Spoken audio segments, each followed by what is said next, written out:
ラジアル組ホイールのねじり合成や強度を計算してみようという動画です。やぶから棒に。リムブレーキのロードバイクの前輪によく使われているこういうタイプの組み方をラジアル組と言います。線同士が交差しない組み方ね。逆にこういうタイプはクロス組かタンジェント組と呼びます。一般にラジアル組はねじり、つまりホイールを回転させる方向の荷重に弱いので、後輪や前輪でもディスクブレーキのものには使用不可と言われています。なぜやばいのか、まず基本的な情報として、ホイールのスポークは引っ張り方向には強いですが、曲げ方向にはほとんど荷重を支えることができません。スポーク自体が簡単に曲がるのはもちろんですが、そもそも普通のホイールは接続部が曲げ方向に固定されていません。なので、こういう構造を理想的にモデル化すると、曲げ方向の合成はゼロです。ホイールもこういう風にモデル化すると、ねじり方向の合成はゼロです。でも実際、絶対ゼロじゃないよね。確かに。摩擦とか無視したモデルでは、確かにこの瞬間この状態の合成はゼロなんだけど、少しでもねじれるとホイールのセンターとスポークのラインがずれて、これによってねじれを戻そうとするトルクが発生して合成が生まれます。戻そうとするトルクの大きさはスポークのずれ量とその時のスポークテンションの大きさになります。またこの時スポークが伸びるので最初よりテンションが大きくなります。うちにちょうどいい長さのスポークがあれば適当なラジアル組後輪を作ってねじってみるんだけど、ちょうどいいものがなかったし、そのためにスポーク買うのも嫌だからやりません。なので計算でどれくらい耐えれるのか見てみましょう。リム側の直径は 600mm、 ハブ側の直径は 50mm とします。スポークの支点と終点のことを言ってます。詳しい人は ERB とかハブの PCD とか言いますけど、それぞれ一般的な寸法を切りよく丸めました。スポークは直径 2mm のスチール製として初期張力を 100kg フォースとします。これをもとにスポークの自然長やバネ係数を計算しておきます。スポーク本数は24本にしときました。スポークの前から見た時の角度はねじり方向への影響が小さいので、今回は簡単にするため無視します。スプレッドシートでやるから別に考慮しても手間はほとんど変わらないけど、動画的にね。リム側を固定してハブ側を少しずつねじって、幾何学的にスポーク長の変化を求めて、そこからスポーク張力とセンターとのズレ量を計算。この2つをかけてハブとリムの間のねじれを戻そうとするトルクを算出するって流れです。で、グラフにしたのがこれ。横軸はねじれ角、赤い線がねじれを戻そうとするトルク、青い線がその時のスポークテンションです。数字の感覚がわからないわ。そうだね。例えばロードバイクで時速 30km、 200W で走行中だとすると、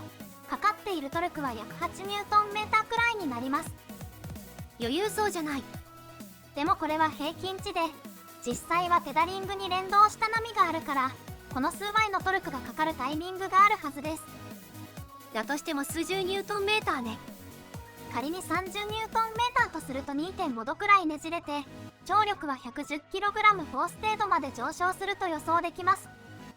ねじれ 2.5 度は割と大きい気がするけど、110kg は全然余裕ね。そうだね。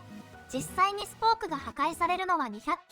フォースオーバーのはずだから、この程度なら何も問題なさそうです。ただ、条件によってはもっともっとトルクがかかります。例えば、ティア比1で 170mm のクランクに全体重、仮に 60kg フォースをかければ、100Nm くらいのトルクを後輪にかけることができます。停車中にローギアでブレーキかけながら片方のペダルに乗るだけなので、やろうと思えば簡単にできます。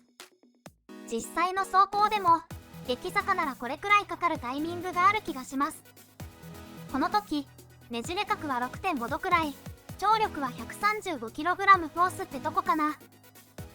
ねじれ 6.5 度は相当やばそうだけど、意外と壊れなそうじゃない。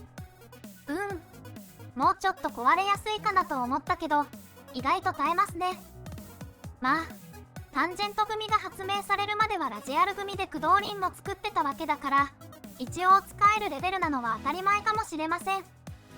ただ、初期のスポークホイールは耐久性に難あり、自動車などには使えなかったって記述はいくつか見かけました。あと、人間の駆動力よりもっと強力なのは、ディスクブレーキによる制動です。総重量 70kg として、フロントブレーキのみで現実的な限界に近い 0.6G で減速したとすると、前輪には 130Nm くらいのトルクがかかります。すると予想されるテンションは 150kg フォースくらいで、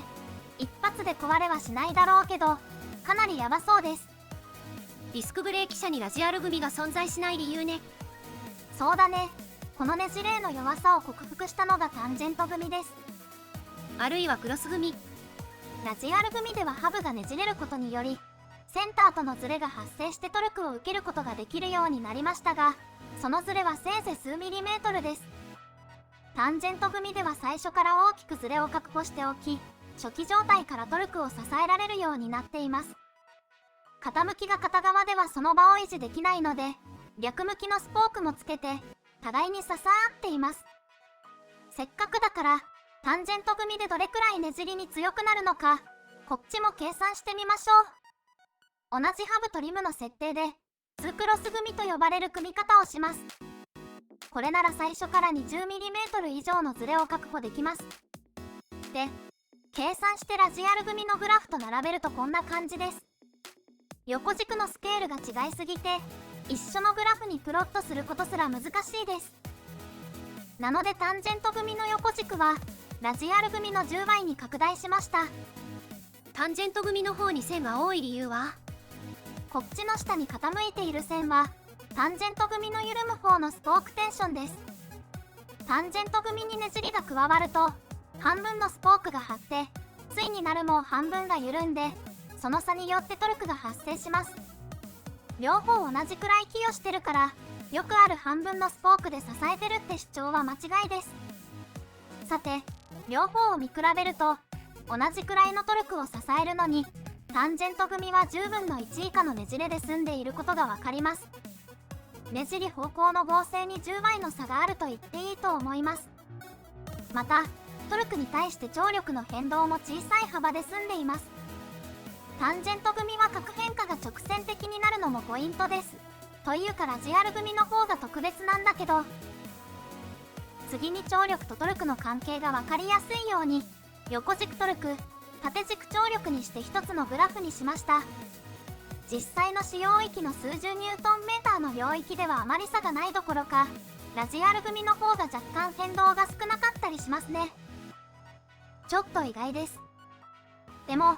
高トルク域ではタンジェント組の方が半分くらいの張力変動で済んでいます。半分くらいになったのは偶然で、クロスのさせ具合やフランジ径で関係は変化します。このように合成ほど劇的な差はありませんが、タンジェント組はラジアル組よりねじりに対する強度が大きく向上します。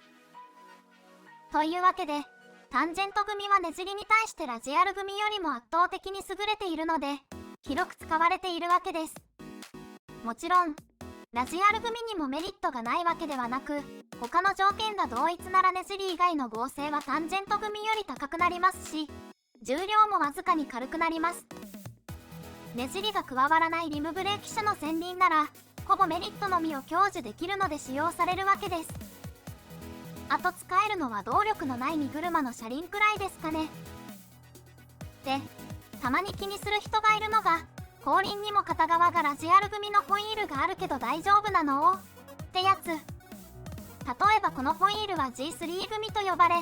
3本セットの組み方が印象的ですが、よく見るとスプロケ側が変則的なタンジェント組で、反対側はラジアル組です。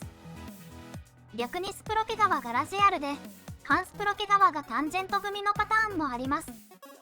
このように左右で組み方が違うホイールがあるのは、ホイールがスプロケやらブレーキディスクやらで左右非対称だからだけど、その目的やメリットについてはこの動画で流行りません。また今度ね。この動画では片側ラジアルは強度的に大丈夫なのって話だけ少しやります。さて、左右別々の組み方をされていても、両方がハブでつながっている以上、リムとのねじれ角の大きさは左右ほぼ同じになります。ハブ自体がねじれて差が出る可能性はありますが、せいぜい 0.1 度とかそんなもんでしょう。で、さっきのグラフだけど、ラジアル組は極端に合成が低いので、大きくねじれない限りスポークテンションはほとんど変化しません。1.5 度くらいまではほぼテンションの変動はゼロね。一方でタンジェント組は1度以下でほぼ完結するので、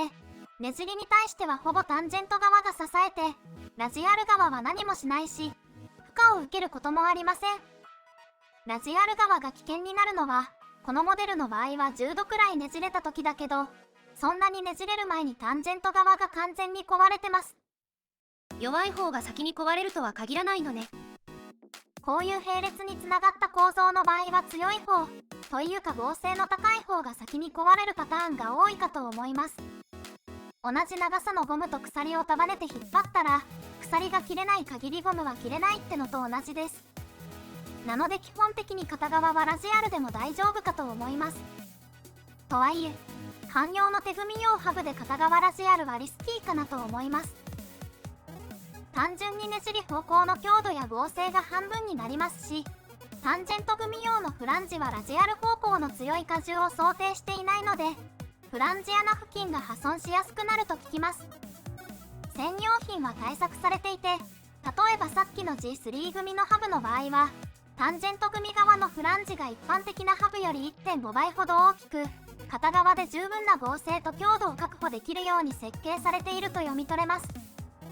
それでもねじり合成は普通のタンジェント組の方が高いはずです。また、ラジアル組側は当然ラジアル方向のみの負荷を支えるように特化して設計されているでしょう。なので、そういう対策のない汎用ハブではあんまやらない方がいいと思いますし、汎用ハブでうまくいかなかったからって、片側ラジアルは良くないっていうのも違うと思います。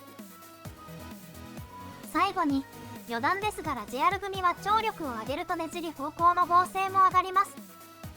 タンジェント組では張力を上げてもほぼそのままです。あなたテンションで合成は変わらないって言ったじゃない。ラジアル組のねじりみたいに変形量が大きいと、力の向きが変わるから合成が変化するんだね。でもラジアル組でねじりを受けようとはしないでしょうから、今回の例は特に意味はないと思います。